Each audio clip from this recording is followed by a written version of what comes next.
The lights of the elementary school gym twinkled like stars, casting a warm golden glow over the decorated space. Streamers in pink and silver fluttered from the ceiling, and a DJ played soft, nostalgic tunes as fathers spun their daughters across the floor.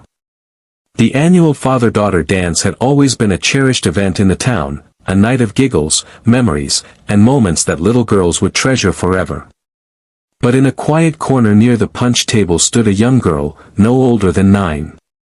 Her dress was simple, light blue with a tiny satin bow, and her dark curls were carefully pinned back by someone who clearly took their time. Her name was Maya, and though she smiled as she watched the other girls dance, her eyes carried a weight too heavy for someone her age. Maya's mother, Samantha, stood nearby, her heart aching. She hadn't wanted Maya to come tonight. "It's a father-daughter dance," she had gently reminded her. But Maya insisted. She said she just wanted to watch. Just wanted to feel included.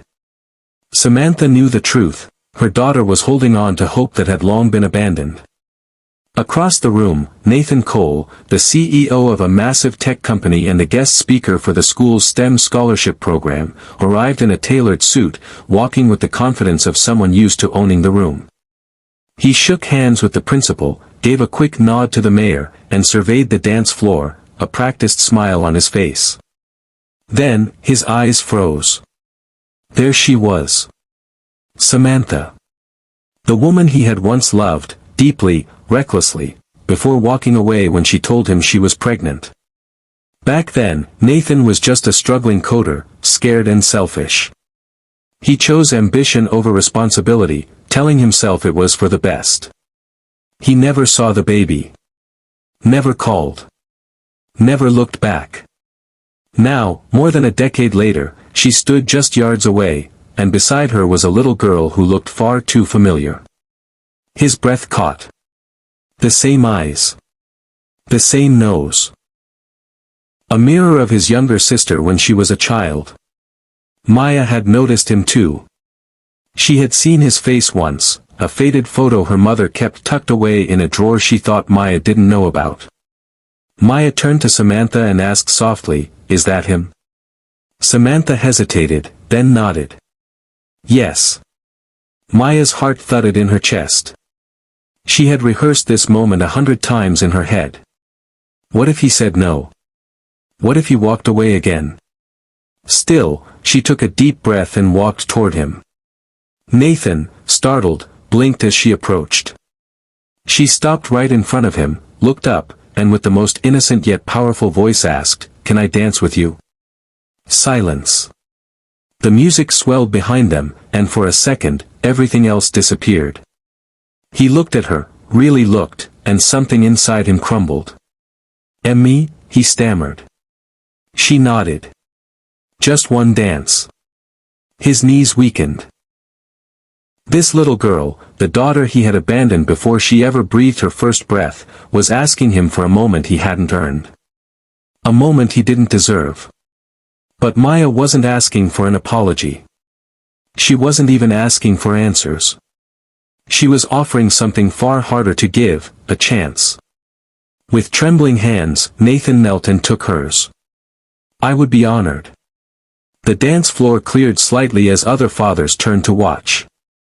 Maya placed her tiny hand in his, and he held her like she was made of glass. As the music played, they swayed gently, her head resting on his stomach. The room seemed to slow down. Samantha watched from the sidelines, her eyes glassy, torn between pain and awe. Nathan struggled to breathe. With every step, memories surged, what he missed, the birthdays he never attended, the nights Samantha must have cried alone. And yet, here he was, given a second chance, not with words, but with a dance. Halfway through the song, Maya whispered, "Mom says you used to be brave. That you used to sing to her at night." Nathan's throat tightened. "She said that? She says she forgave you a long time ago. But she didn't think you'd come back." Nathan swallowed hard. She was right to think that. I wasn't the man I should have been. Maya pulled back and looked up. "Are you now?" He paused, tears brimming in his eyes. I want to be. As the song ended, Maya smiled. Then maybe we can try again. The room erupted in gentle applause. No one asked questions. No one whispered gossip. They had all seen something rare, redemption, not through grand speeches or showy gestures, but through a child's courage and grace. After the dance, Nathan walked over to Samantha, Maya still holding his hand. I don't expect anything, he said quietly. But I'd like to know her. To know you again. If it's not too late. Samantha looked at him for a long moment. She saw the regret in his eyes, the way he looked at Maya like she was the most precious thing in the world. And she saw the man he might have become, or could still become. You've got a long road ahead, she said, not unkindly. But if you're willing to walk it, we'll be around.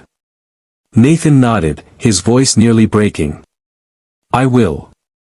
I promise. That night, Maya didn't just dance with a man in a suit. She danced with possibility, with hope, and with the silent power of forgiveness. And as they left the school hand in hand, something new began, not a perfect story, but a real one. Because sometimes, all it takes is one brave little girl, one unexpected question, and one song to change everything.